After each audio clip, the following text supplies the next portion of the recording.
Election denier and president of the galaxy, Stacey Abrams, in an interview today, said this on MSNBC, and it's just so ridiculous. Try to make sense of this because I just can't. Defeat are the seeds of victory.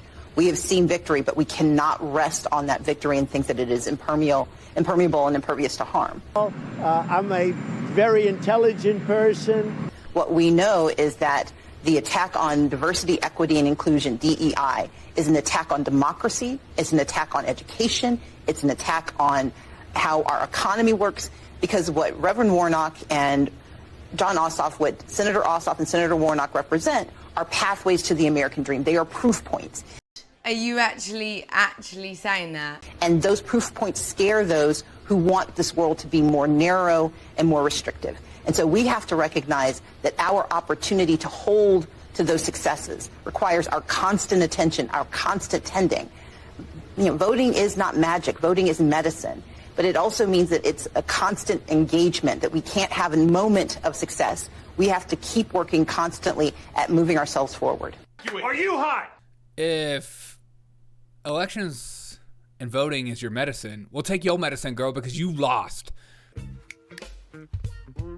Yeah. Get over it. You can't be president anymore. Even though you think you're president of the galaxy, it's not a real show. It's fake. You lost. You lose. Good day, sir. You'll never be governor of California or Georgia ever in your life. Don't try to make sense of this. Don't try to read into this or try to understand what she's even saying. She has no idea what she's saying.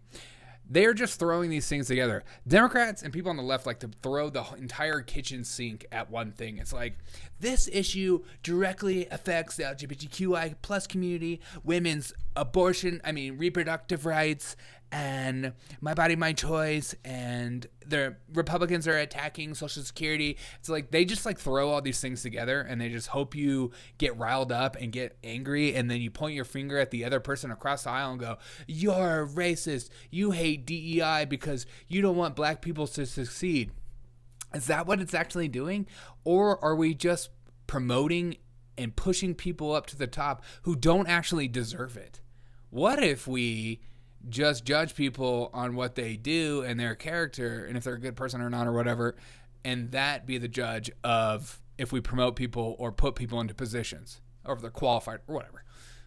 How about that be the judge? Instead, we're starting to have a society that is inherently more racist, where we start to look at people based on the color of their skin rather than what they bring to the table and who they are as a human being. That's why over the summer we had, black-only graduations in the Northwest, and we have like white people safe spaces, or like, we're basically at the point now where we have colored fountains and people are just like, oh, this is what progress looks like. We are becoming more racist, and because of that makes us progress as individuals. We are regressing in society when it comes to race-related issues. We're more hypersensitive, more aware, more concerned about the other person is thinking constantly, that we're not reaching out across the aisle and seeing differences and trying to come together and see similarities. We're so obsessed with the differences and that we're pushing each other away. And I've seen this in my own life where like even I am afraid to talk to other individuals sometimes because I'm like, I wonder what they're thinking of me because of how I look. And I've never thought that way. And it's because of people like her that are pushing this. Because I'm like, is this some kind of insane lefty who believes in this DI thing? And they're like seeing me and they just see like this white guy walking around with so much privilege that I just so angry. I don't know what to do about it. Like, I wonder that sometimes. And that, like, I've never thought of that before. So you have to ask yourself, is DEI making things worse? I know they like to use these words like diversity, inclusion, equity. All these words sound really good on the surface of things. They sound good, like diversity. Who doesn't want diversity in culture? Of course we do. That we're America. We're the melting pot. Equity. Yeah, let's try to like help each other out, bring each other up. Inclusion. Let's include people who don't necessarily like that should be here. Let's include people that are different than us, different points of view, different from different cultures. Like, great. But then now we're just like, no, let's not bring in qualified people. Let's specifically go out of our way to bring in somebody who's not qualified to be here because we just have to, because we have some kind of inherently racist thing about us that when we look at two different candidates and they're equal footing, we inherently just choose the white person. What is that? God. It's people like her that have used the race thing forever. For early 90s, just constantly pushing how racist white people are, like we're a racist country and stuff like that. And they want you hating the individual, the person across the aisle, person with different points of view than you, so that you don't hate the government and people in power and leadership. And they've always used the race thing as some kind of issue. And you have to ask yourself, if 20 or 30 years ago, do you think race relations were better then or they are now? Because I would suggest they're worse off now than ever before. And so if that is the case, then how do we get to a place where we see people as equals? And so then we have to go back to the whole MLK thing of like, why don't we judge people based on the content of their character? And then stop there. God, jeez. But then we have to factor in these things. Like, no. Now you're bringing in all this anxious, anxiety-induced thinking that creates everyone on their toes and so scared to talk to individuals. I can't wait for this to finally die. I can't wait for DEI to DIE and that we can just get to a place where we see each other as equals. Because what rights do I have that somebody with a different skin color doesn't have in today's culture? Name me one.